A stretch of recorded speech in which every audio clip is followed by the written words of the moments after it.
Ladies and gentlemen, RosterWatch Nation, welcome back to the epic RosterWatch Podcast, brought to you by RosterWatch.com. My name is Alex Dunlap, joined by Cody Carpentier and the Trashman, as we are going to be talking about 7 aging veterans to buy or sell now in Dynasty Fantasy Football, and or just like Trashman and I said, some of our guys that we're talking about aren't necessarily aging, but Cody says it's good for the YouTube algo for some reason. So, and in fact, we are indeed all aging, even though Trashman denies that he is. What the hell's going on, boys? It's not me. We're all aging, and you in particular, Trashman, you're always aging. We appreciate it. All right. Before we get into that, let's just talk a little bit about the Stephon Diggs trade. Man, from the Buffalo side, it seems like, God, I mean, they must have wanted him out. They're paying out the wazoo to get him out of there. What does this mean to you? Just like let's start on the Buffalo side. My first thought, and I was doing some testing on the best ball cheat sheet. That's, after the Stephon Diggs deal, that should be up here in the next, I don't know, as soon as our web guy gets it up, it'll be up. So version 1.3. I did some manual tests on it. Dalton Kincaid's ADP has already risen probably a round and a half. We had to do an adjustment on him. Definitely a big adjustment on Nico Collins. But let's start out on the Buffalo side. I think the biggest beneficiary here as of right now is going to be the wide receiver that they definitely draft in the first round, and Dalton Kincaid. I mean, it's Dalton Kincaid to the moon. Year 2, already shown that he's a favorite target of Josh Allen. Has the draft capital, has the talent. Now you get the biggest threat to anything that he was going to do. Stephon Diggs out of there. Cody, what do you think? Dalton Kincaid, should we be taking it? Like, do you think we should be taking him now? What about Dalton Kincaid versus Brock Bowers now? And not in Dynasty, but in best ball. In best ball right now, the landing spot for Dalton Kincaid. He's already there, and it feels like right now the way this team is built, he's the number one option. Pretty clear. Of course, Dawson Knox is there behind him, but when you look at that receiving room, we're talking about it in our team chat, and it was like Justin Shorter is now the outside receiver for the Buffalo Bills, and we're all projecting them to draft a receiver in this first round, right? So, but as it stands today, it's pretty clear cut that Kincaid's that guy. So, like you mentioned, whoever they draft in the first round and Kincaid, and right now the pure connection is Kincaid with Josh Allen. So, should you draft Kincaid ahead of Bowers? I think 100% in best ball, because we don't know where Bowers is going to be. Dynasty, I think there's still a conversation there. Bowers is a ridiculous prospect. But again, Kincaid was kind of looked at not in the same through the same glass last year, but in a foggier looking one. So I don't think it's far off. Yeah. It's interesting. I'll pull up the roster because Shorter, it does have a different body. So Khalil Shakir has been in the slot, right? And then we know that they brought in Curtis Samuel. We know what he is. He's slot gadget, not what you would consider, definitely an outside wide receiver. Khalil Shakir did play some on the outside last year, but dude, this is would there's outside receivers right now? If they did go to, we have Snowman in the chat saying that this is a 2 tight end offense, of course, with Dawson Knox and Dalton Kincaid. But if let's say they weren't 12 personnel, would it be Shorter? And I guess they brought in Mac Hollins. Is that what it would be on the outside? Or do you think that they would play Khalil Shakir on the outside? I think they like Shakir quite a bit. I mean, this is a thing like a couple of years ago with Gabe Davis. Everyone was kind of getting out on Gabe Davis for no reason, and they love him on the internal. And he walked this year, and they love Khalil Shakir. He was their draft pick 2 years ago, and he's gotten more opportunities. As much as I'm not the biggest fan, he was fine at the Senior Bowl. They like him, and he was everything less they've than pointed fine at the Senior Bowl. Yeah, less than fine is a good way to put it. But they like him, so we have to trust that for now. I mean, to me, the Bills are you can't beat them, join them, and then try to beat them. They can't beat the Chiefs, so I think they're trying to recreate the Chiefs' offense on the Bills. What? By getting rid of all their receivers? Yeah, having the quarterback tight end be the focal point of the passing game, and then working around that. It's a winning combination, apparently. Does it help James Cook? I think so. I mean, he's a pass. He can catch passes. He's a good pass catcher. Yeah, I think it gets him more involved in the passing game. I don't know. I don't know what they're doing, and I don't know why they wanted to take on like 22.1 million this year or whatever the reporting is. Just I mean, to me it seems crazy. I guess that the stuff that there were rumors out of Buffalo swirling around that that there was unease there and some unhappiness there between the two sides, and I guess it was really true this time. When it isn't always true when somebody takes down their Instagram or takes the team photo off there. You know what I'm saying? It's like, but it feels like this time. Yeah, it's crazy. Nothing new with Stephon Diggs though. We've seen this in Minnesota. This is really why he left. There was drama there, and the drama started early in Buffalo. So it comes with the pickings of these high end diva receivers. So what about Houston now? I mean, Nico Collins was being taken at the 1-2 turn. That we were never doing that. It seems to me like if you're definitely left holding the bag if you were doing this stuff like people were doing, literally like a week ago and taking Nico Collins over guys like Garrett Wilson or even at this point, I'm not sure I'd even take Nico Collins over Stephon Diggs. Now that Stephon Diggs is there in Houston, we're talking to our friend Matty Kiwoom, who you do the hurdle show with, Cody, and who was with us. That people would recognize here on the channel from being with us in Indy. And he was saying he thinks it's good for Diggs to be indoors, be in a warmer climate, because he'd noticed over the last couple of years that in Buffalo he would, and I thought it was a good observation. He would kind of wind down a little bit towards the end of the season. So Stephon Diggs still has some good years in him. I mean, we're considering him the wide receiver 1 there now, right? I don't know. Well, I know what you're going to say, right? I know that you're going to say Tank Dell. I do think, Trashman, we can't say that Tank Dell doesn't take some kind of hit here. Yeah, I mean, but I feel like Tank Dell is more of a big play receiver. I feel like Nico Collins is hurt more than Tank Dell by Diggs' arrival. I mean, the big story here for me is CJ Stroud. Is he the number 1 quarterback now? I mean, well, you can't do that. I mean, fantasy. You can project. Well, I mean, you can easily tell yourself a story and spin yourself a tale that he could be, but you can't be taking him as what we should be doing is just getting ahead of his ADP. But if you were, is your question dynasty or seasonal, Trashman? Seasonal. Okay. I do think it's Trashman. I do think in the dynasty rankings, we need to get an update for the CJ Stroud stuff. We should get that done today. Just move up CJ Stroud, get him up, right? I think it's how much higher can you put him? Well, I mean, that's what I mean. I have him at 1 already. I had him at 1 before Diggs got there. Do you have Hurts and Josh Allen ahead of him? No, it's Stroud, Allen, Hurts. I'm talking to Trashman. Oh, currently, yeah. I mean, I think it's like you're asking the wrong questions, Trashman. Like the question is, should he be QB1 in Dynasty, not in season long? And I mean, I think it should be both. I don't think that's cockamamie. I think Dynasty's a layup. Like I said, I had him there before, and now he takes the best weapon away from the other guy that's in the conversation and puts it on his team. And now in seasonal, we can't move him, but he's going. He's got Slowick at QB6.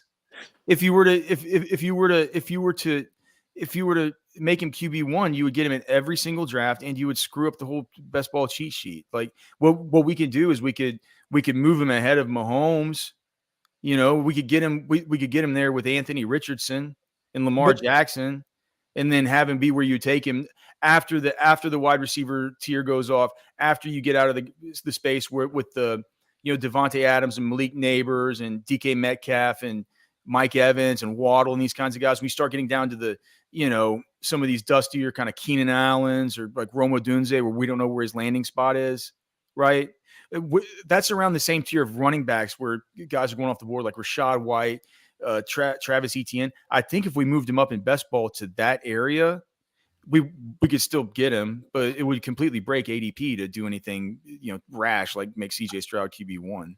I think your statement's right there in saying putting him quarterback 1 would break the cheat sheet, but it's like anything else. The cheat sheet's built away, as you know, for a reason, because you build the damn thing, but we can still think in our heads and hypothetically rank him. We think he's going to be QB1. We think he should be QB1, QB2. You don't have to draft him at QB1, QB2.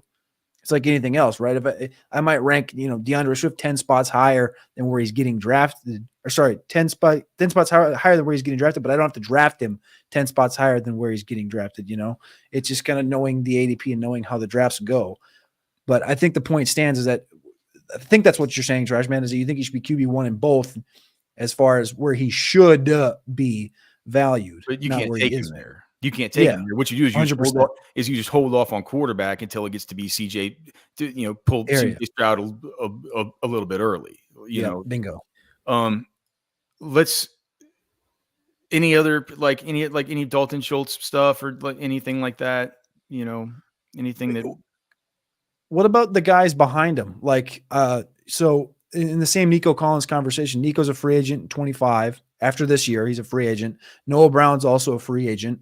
And this is deeper dynasty conversation here is the Mechie, the Xavier Hutchinson conversation, because both of those guys were perceived to getting a bump. At least, you look at the top 300, top 350, they're getting a bump before the Diggs things happen. So now the Diggs things happen. What is the viewpoint on Mechie and Xavier Hutchinson? Also, Robert Woods, where does is he gone? Is he out of Houston? I think those are all questions I have as we go through mini camp and training camp. Well, with Mechie, I just had to drop him off to 250 anyway, so it kind of helps. I had to move him. I just had to move him down on the best ball sheet too earlier today. I'm just like, man, I can't take. I was pumped about Mechie because I thought what it was is just give John Mechie a little bit of daylight. Maybe we'll get to see something like we saw at Alabama, where people were on him as a prospect. I was on Mechie. It's just out of sight, out of mind, man. The guy gets cancer. It's a horrible thing. And, he makes it back. And, all of a sudden he's in this spot where for a while he looked like Noah Brown wasn't, Noah Brown was free at the end of this last year. Maybe the fact that they brought Noah Brown back should maybe tell us something about what they thought about Mechie. I think it certainly tells us something about what they thought about Xavier Hutchinson. So, yeah, all around, man, big things for Houston. Those guys they're doing it right. Nick Caserio is finally pushing all the right buttons. Let's talk about. All right, so do you guys want me to go first with the guy who I think, and again, these are veterans that could get hurt or could get helped by the NFL draft. One player who I think could possibly get hurt by the NFL draft, who's an aging veteran, maybe. There are a bunch, but the first one that came to my mind with his ADP right now is Hollywood Brown. All of them could get hurt. Hollywood Brown now is being taken around the same time as guys like Chris Godwin, Christian Kirk, Jordan Addison, DeAndre Hopkins, these types of guys. He's being taken ahead of a player like I think now that Buffalo is completely opened up for the wide receiver spot, it's less likely that one of these super elite receiver options is going to fall to Kansas City. And I do consider Xavier Worthy in that bucket. I think if Xavier Worthy were to go to KC, that would really, really hurt Marquise Brown, right? I think the fact that they took Marquise Brown makes me think it's less likely that they would take a Worthy, who I'd always dreamed of as sort of the Tyreek Hill in that offense. But I do think that Hollywood right now is being drafted as a dude that looks like he's going to be the pure number one on that team. And certainly if the situation stayed as it is right now, he would be the pure number one. But they could bring in at that point, a Worthy, an A.D. Mitchell. I know Cody's not as high on Brian Thomas, but a lot of people are high on Brian Thomas. This kind of player could come in there and really, really, really throw some gum in the works, right? Of course, none of the top three are going to get there to him, but I do think a Worthy, an A.D. Mitchell, a Brian Thomas Jr., all those dudes, if they were to come in, it would take away from the target share that's being projected right now onto Hollywood and this kind of massive rise he's gotten ever since signing with KC. Thoughts? That's fair. Okay. I mean, now, as far as players getting hurt, I feel like there's an argument for every veteran getting hurt. I think the more interesting to me was the players who would be helped by the draft. Yeah, but I'm talking about the ones who are in debt. All right, I'll read you off my list of guys who could get hurt bad, okay? And then we can talk about whichever ones you guys want to get to, and then Trashman can go off script and do the whole show about something that we didn't even prepare for. That's just perfectly on brand. But here are the guys who could get hurt. Chuba Hubbard can clearly get hurt, right? Chuba can get hurt. He might even get swindled by Miles Sanders, but they could definitely draft somebody new. Zamir White, I think, has been protected to some degree by them bringing in Alexander Madison, what Matt Kelly calls the old meat shield, right? They might feel like, oh, we got Madison, we're good. We don't need to use it on a rookie. Hollywood, Joshua Palmer is being drafted now as if he's going to be the number one for the Los Angeles Chargers. I think that could kind of, come back to bite him. Very similar situation to Michael Wilson in Arizona. That thing's going to change at number 4. And even if they don't take Marvin Harrison Jr., Malik Neighbors at number 4, and Austin Fort does Austin Fort things, they could trade back and still end up getting like Neighbors. Cody even had that scenario in his most recent mock draft. I think that Devin Singletary is in a distinct spot where he's being looked at now as, for now, placeholder RB1 for the Giants. But if you I was looking at the Giants picks in the draft coming up, and Cody, I think that they have a pick. Where is it? Like they had one that was like the 3rd round. I thought that looked like it was screaming for a running back. Yeah, so they have number 47 and number 70. Just I think 47 is probably a little bit early, but that 70 to me screams running back. Gus Edwards, they're not paying Gus Edwards that much money in Los Angeles, and people are acting like he's going to be the complete lead dog there. But that's another team where if you just look at how the draft falls, right, the Chargers are in a good running back spot here at the 5th pick of day 3. I mean, talk about a prime running back spot. There's going to be somebody good. That could be the. I mean, could that? Dude, what if Blake Corum fell there, and Harbaugh could get him? That's where everybody's looking. What? That's where everybody's pointing to. Okay, with Corum. I didn't know that people were pointing. I didn't. Well, look at me. It makes sense. I have my finger on the pulse of the cockamamie community that I don't associate with. So I think Gus Edwards is in a little bit of trouble. I think that Zach Moss with the Bengals, he was one of mine. We're all just talking about him coming in and being the Zach Moss that was the awesome Zach Moss in Indy. You had what's his name, Tony Sperano's kid there, like really, really, really did a good job with helping to get that offensive line sort of back, not back to what everybody thought it could originally be, but sort of back on the tracks, right? It was a good run blocking unit last year. Probably a little bit of a downturn this year with that, but he does look like he's in a great spot to at least kind of be the 1A to Chase Brown's 1B. And we know that Chase Brown can be dynamic, but we don't know whether he can hold up with the volume. And then another, I just think Rashee Rice too. I think both of these guys, Kansas City wide receivers can be looked at as dudes, especially with Rashee Rice's recent legal stuff. There could be, I think that last pick of the 1st round, feels likely to be a wide receiver, and I think that both Marquise Brown and Rashee Rice could get hurt there. So those are my guys who I think who off the top of my head could get hurt. Any thoughts on any of them? I had a couple more I just want to dump in there. We were just talking about the Buffalo Bills. James Cook is one that on paper right now, especially with the Stephon Diggs situation, seems like a guy you want to latch on to, but we've seen the Buffalo Bills in Brandon Beane's tenure focus on running back in round 3 and 4, and that's kind of where most of these guys are going to go off is 3, 4, 5 in the 2024 draft. And behind James Cook right now is Ty Johnson and Darrington Evans.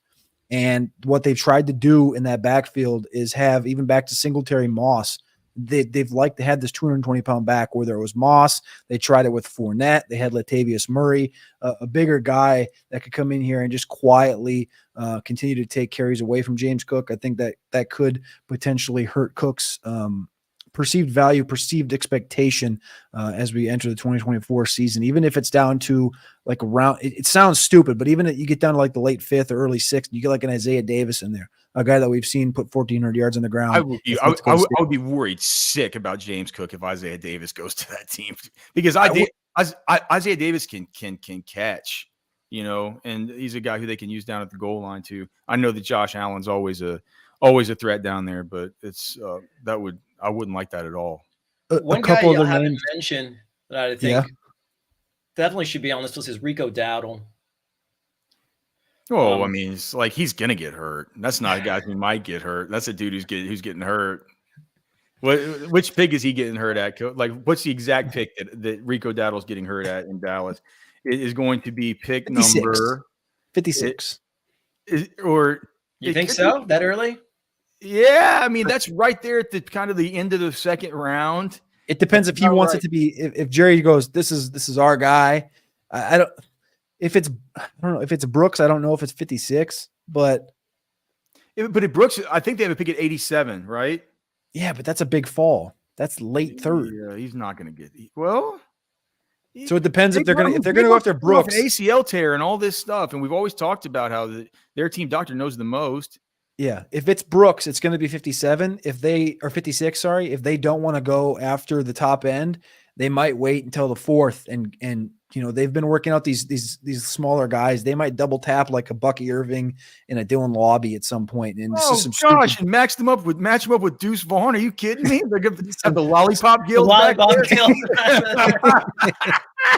No, man, come on. What are you talking about? Couple of the running backs that are out there right now in the world, and potentially you've brought it up before in different shows, but Kyron Williams, if there was a guy like a Jonathan Brooks who got healthy eventually, that would nuke down the line dynasty value for Kyron Williams. James Conner is also one that feels like it's been on the cliff for 3 years now. And Arizona is in a good spot. Monty Ossenfort's building a good team there, and I think they're right on the cusp.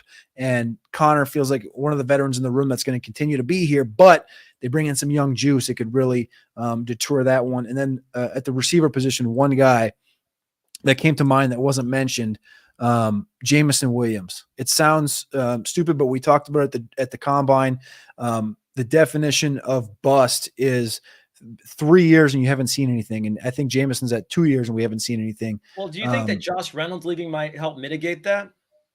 Sure. But the question is, in my last mock, and I'm not just tying this just to my last mock because I put Brian Thomas there and he fell there, and it's not a luxury pick that the Lions can do, but it's what they can do is they can add another weapon to this offense, and it opens up not a guarantee, but another avenue to open up that last quadrant on the field, that downfield threat that Jamison is. But we also know he hasn't been healthy. He hasn't been active on the field because he's been suspended. All these different things. Was that playoff game? Yeah, that's all he needed. And now it's just he's going to go for 1,200 every year. I know. And that's the thing I'm worried about is I want to get in on him, but we've seen this story many times. They have a couple games, and I am just a little worried going into the draft that the Lions do go out and add one of these stretchers in the first 3 rounds. So we have a question in the chat. Thanks to everybody in the chat, man. Snowman. Jack Simpson. Was it Jack Simpson who had the our got 32 beat writers? What's up, brother? Who was that a question? Oh, Kincaid. Okay. Yeah. So sorry. I think we both clicked. Kincaid now over Laporta and McBride. No, see, we don't have it quite like that. But the discussion that we had earlier, and you can listen back if you missed it. But what we were talking about earlier was now with Kincaid, if we need to get him over, what were we talking about? How I had to get him over Bowers, and I was asking Cody if he thought that was the right move. But as of right now, we have. I think that the next question becomes, okay, now does Kincaid? Yeah, I also moved him over Mark Andrews.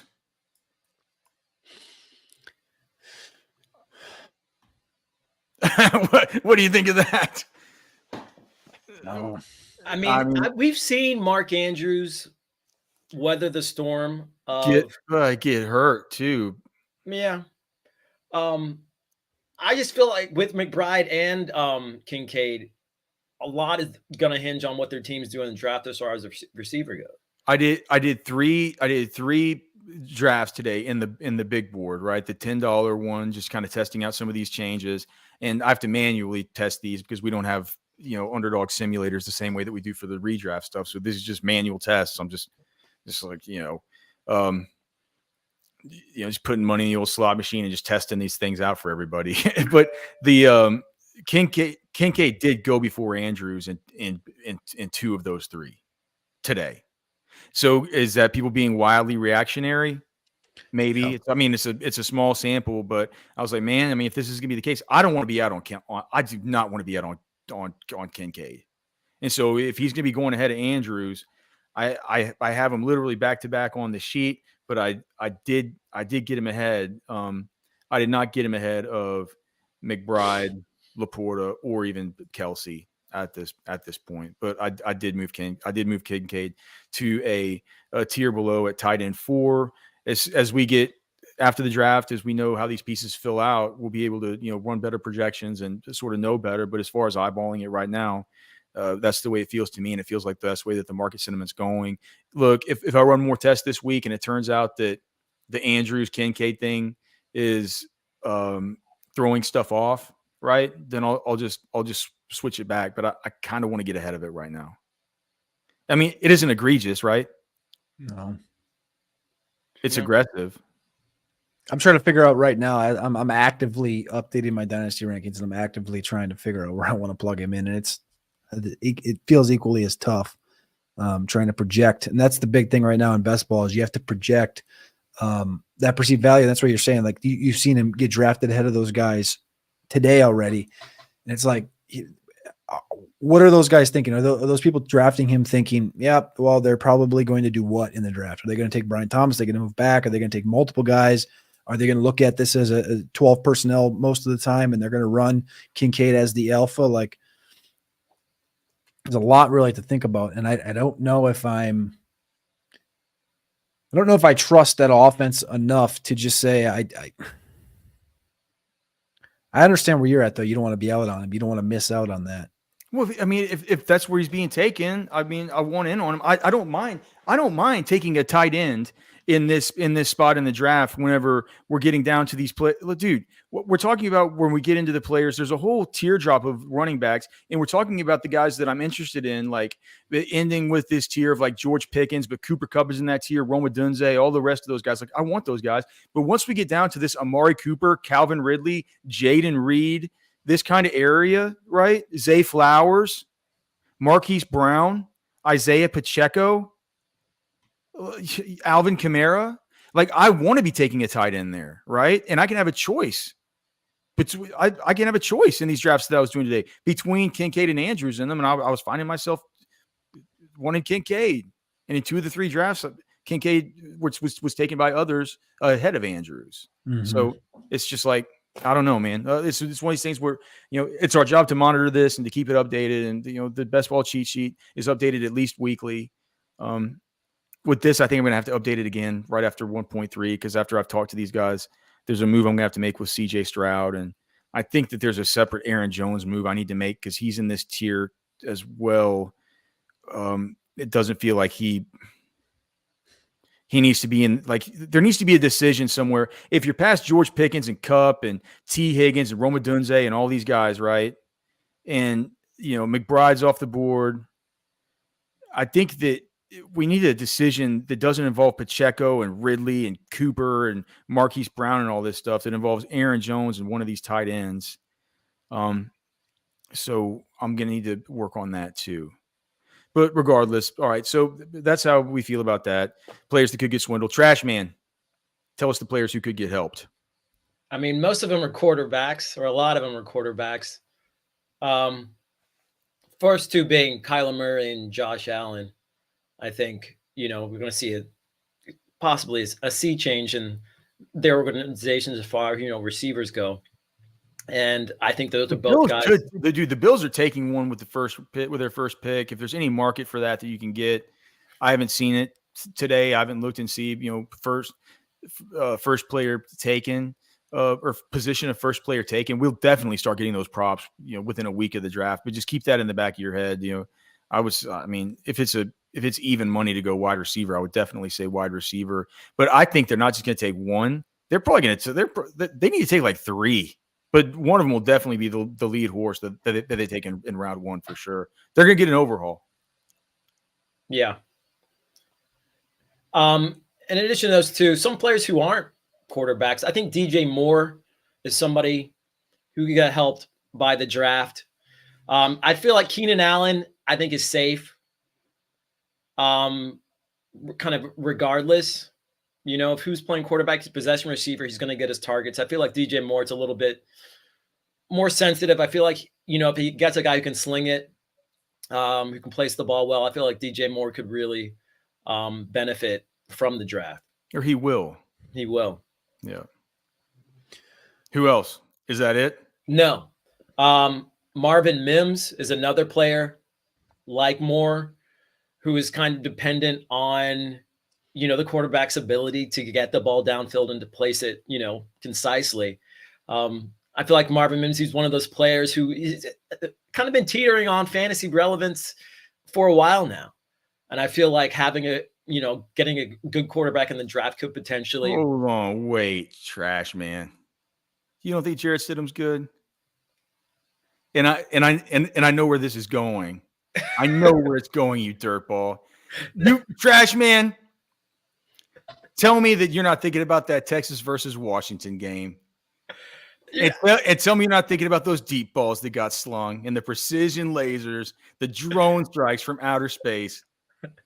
You know how I feel about Michael Penix.